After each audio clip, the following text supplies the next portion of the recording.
Greetings to all you wonderfully ridiculous people. Broadcasting from the PRC and Ruby microphone. Before we begin, I should let you know that I have picked the book for the next series. I decided to read C.S. Lewis, The Great Divorce. If you've not read this book, please tune in and tell your friends. It is one of my personal favorite books of all times, and it is so rich in spiritual insight that it could inform the Christian perspective for a lifetime. It is not as difficult to read as Pilgrim's Progress was, so if the old English kind of threw you off, you'll be happy to hear something a little closer to home. If you want a copy of it, you will find it at all online bookstores. I went out and looked at the major ones. They all have it. And probably at the local bookstores, like the ones in Cary. They probably carry it books as well. You might even be able to find it at local Christian bookstores where the shelf of actually important works is about 4 inches long. You still might be able to find it. It is loved so much that even Lifeway stocks it. In Dostoevsky's work entitled, and I'm going to get to why I called you ridiculous people, for I hope you are ridiculous people. In Dostoevsky's work entitled The Dream of a Ridiculous Man, the ridiculous man has, when we read between the lines, been belittled and shamed for his newfound belief. He believes that all things are working towards good. He believes that we started good and that we will end good. He realizes his own culpability in the fall of the world into sin. But he also envisions, because of his dream, salvation for not just himself, but for the whole created order. If we will all just want it and apply it, we could have it. The ridiculous man says, and yet how simple it is. In one day, in 1 hour, everything could be arranged at once. The chief thing is to love others like yourself. That's the chief thing. And then he goes on to say, it's an old truth, which has been told and retold 1 billion times, but it has not formed part of our lives. If you will all remember way back at the beginning of Pilgrim's Progress, Bunyan told us that this parable, this Pilgrim's Progress, was a dream. And we will find today that it also ends with the author waking up and realizing that it was all just a dream. The ridiculous man believes that dreams are as real as life. And Jesus tells us that what takes place in the mind is as real as what takes place in the physical plane. In fact, this comes beforehand. Proverbs 23:7 says, for as he thinks in his heart, so is he. Matthew 12 has Jesus saying this, for out of the abundance of the heart, the mouth speaks. And Paul tells us that the entire battle takes place somewhere other than the materialist plane. He says, do not be conformed to this world, but be transformed by the renewal of your mind, that by testing you may discern what is the will of God, what is good and acceptable and perfect. And also, we destroy arguments and every lofty opinion raised against the knowledge of God, and take every thought captivity to the obedience of Christ. And Dostoevsky's ridiculous man says this, it was a dream, they say, delirium, hallucination. Oh, as though that meant so much. And they are so proud. A dream. What is a dream? And is not our life a dream? If you will recall the words of Martin Luther King, I have a dream. A dream is the mind working out how things can go right. A nightmare, which we are living under currently, not only in politics and everyday life currently, especially in the last 2 years, but in our lives as human beings since the fall of Adam. A nightmare is a thought process about how things can go wrong. When someone or some entity derives all their power by using fear and crises, they are using nightmare against you. When Christ tells us to have no fear, and that fear is not from the Father, he is telling us that the Father has a dream for us, not a nightmare for us. Jesus commands that we not have fear. In other words, we must reject the nightmare. We must reject the nightmare of nihilism, the nightmare of materialism, survival of the fittest, and the ontology of war between peoples that is dictated by Hegelianism and communism. Their survival depends on constant war. It begins in war. It ends in war. It begins in conflict. It ends in conflict. In fact, I don't think it goes too far to say that they worship conflict. Jesus frees us from that. He frees us from fear, anxiety, and worry. In fact, he demands us not to have them. The negative emotions cause the brain to misrepresent the created order. Negative emotions cause the brain to literally shut down. You no longer think clearly when under the negative emotions. Listen to these words from the book of Romans. For the creation waits in eager expectation for the children of God to be revealed.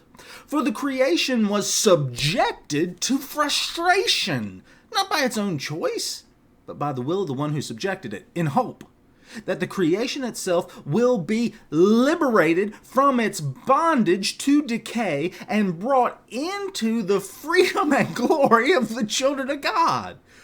We are not evolving, no matter what the scientists say. The evolutionists and the Hegelians have it wrong. We are devolving. And Christ wishes to not only arrest the decay, but to completely liberate us from the decay forevermore. What a dream. There are many ideas about what heaven will look like. Bunyan has an idea. We'll read about it today. You have an idea, and I have an idea. I personally believe that all of this will be seen for the shadow that it truly is. And on that day, we will step into the real and realize with horror or wonder that we were a part of the nightmare, or that through our Savior Jesus Christ we were part of the grand and glorious dream of the Father. This is our last chapter, and I am excited about that, but also a little sad. It has been a wonderful journey, and I hope you progressed as much as I did during the reading of it. Chapter 19, the end. Then I saw in my dream that Christian was in a muse a while, to whom also Hopeful added this word, Be of good cheer, Jesus Christ maketh thee whole. And with that Christian brake out with a loud voice, Oh, I see him again. And he tells me, When thou passest through the waters, I will be with thee, and through the rivers they shall not overflow thee. Then they both took courage, and the enemy was, after that, as still as a stone, until they were gone over. Christian, therefore, presently found ground to stand upon. And so it followed that the rest of the river was but shallow. Thus they got over. Now, upon the bank of the river, on the other side, they saw the two shining men again, who there waited for them. Wherefore, being come out of the river, they saluted them, saying, We are ministering spirits sent forth to minister to those that shall be heirs of salvation. Thus they went along toward the gate. Now you must note that the city stood upon a mighty hill. But the pilgrims went up that hill with ease, because they had these two men to lead them up by the arms. They had likewise left their mortal garments behind them in the river.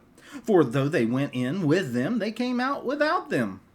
They therefore went up here with much agility and speed, though the foundation upon which the city was framed was higher than the clouds.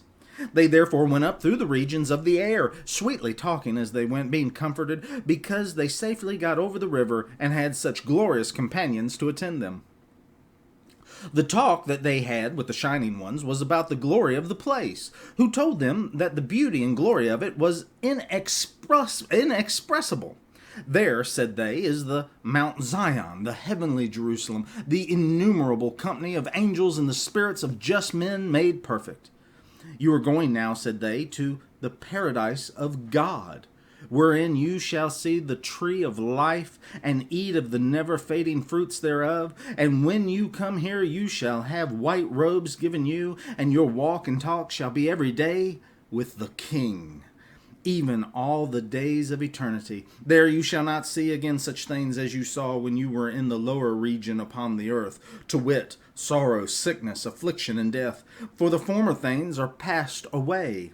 You are now going to Abraham, to Isaac, and Jacob, and to the prophets, men that God hath taken away from the evil to come, and that are now resting upon their beds, each one walking in his uprightness. The men then asked, what must we do in the holy place? To whom it was answered, you must there receive the comfort of all your toil, and have joy for all your sorrow. You must reap what you have sown, even the fruit of all your prayers and tears and sufferings for the King, by the way. In that place you must wear crowns of gold and enjoy the perpetual sight and vision of the Holy One, for there you shall see him as he is. There also you shall serve him continually with praise, with shouting and thanksgiving, whom you desired to serve in the world, though with much difficulty, because of the infirmity of your flesh.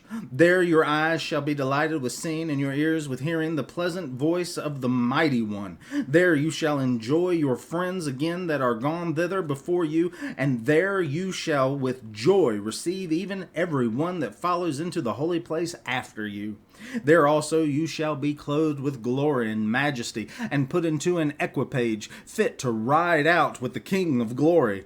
When he shall come with sound of trumpet in the clouds, as upon the wings of the wind, you shall come with him. And when he shall sit upon the throne of judgment, you shall sit by him. Yea, and when he shall pass sentence upon all the workers of iniquity, let them be angels or men, you also shall have a voice in that judgment, because they were his and your enemies. Also, when he shall again return to the city, you shall go to with sound of trumpet, and be ever with him.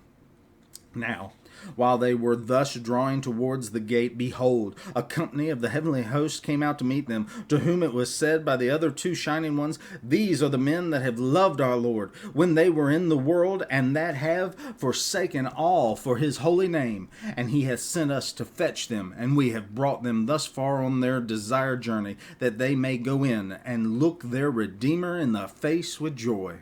Then the heavenly host gave a great shout, saying, blessed are they that are called to the marriage supper of the Lamb. There came out also at this time to meet them several of the king's trumpeters, clothed in white and shining raiments, who with melodious noises and loud made even the heavens echo with their sound. These trumpeters saluted Christian and his fellow with 10,000 welcomes from the world, and this they did with shouting and sound of trumpet. This done, they compassed them round about on every side. Some went before, some behind, and some on the right hand, some on the left, as it were to guard them through the upper regions, continually sounding as they went with a melodious noise and notes on high, so that the very sight was to them that could behold it as if heaven itself was come down to meet them.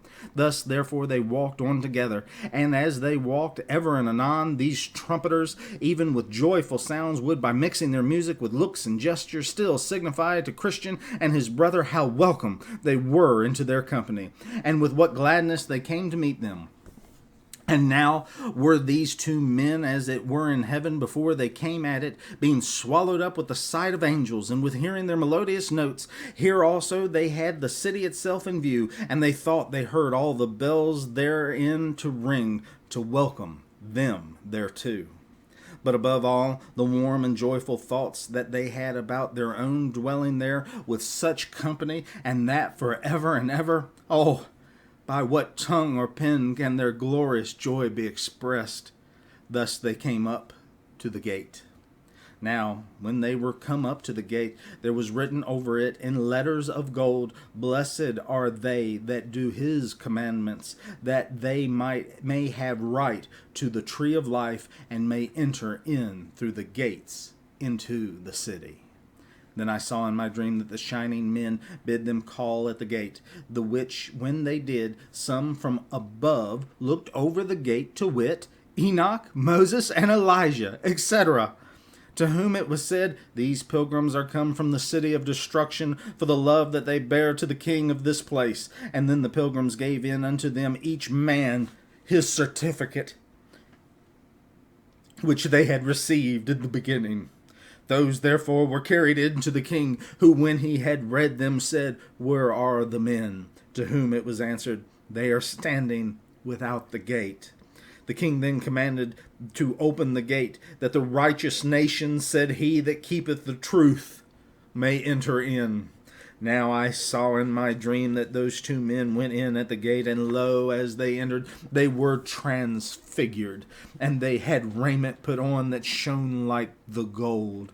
There were also that met them with harps and crowns, and gave them to them, the harps to praise withal, and the crowns in token of honor. Then I heard in my dream that all the bells in the city rang again for joy, and that it was said unto them, Enter ye into the joy of your Lord. I also heard the men themselves sing with a loud voice, saying, Blessing and honor and glory and power be unto him that sitteth upon the throne, and unto the Lamb forever and ever. Now, just as the gates were opened to let in the men, I looked in after them, and behold, the city shone like the sun. The streets also were paved with gold, and in them walked many men with crowns on their heads, palms in their hands, and golden harps to sing praises withal.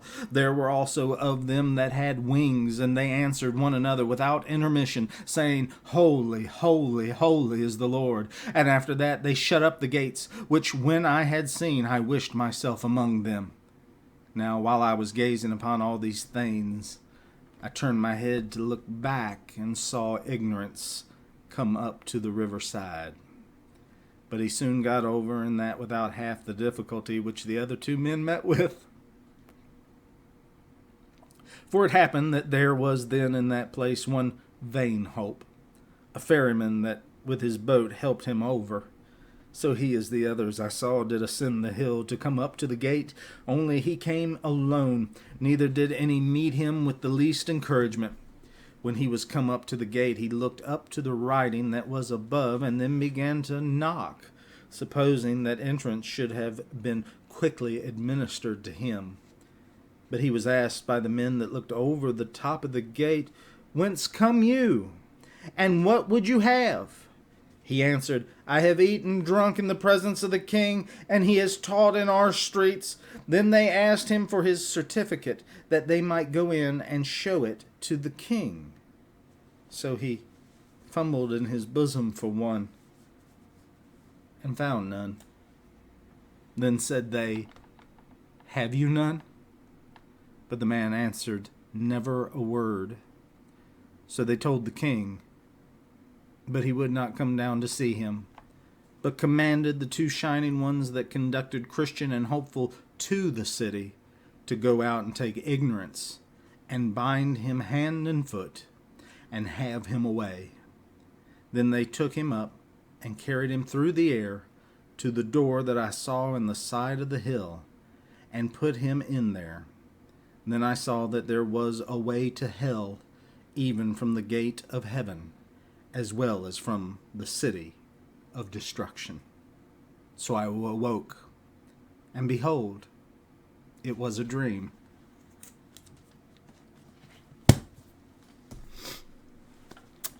I have a dream. I hope you do too.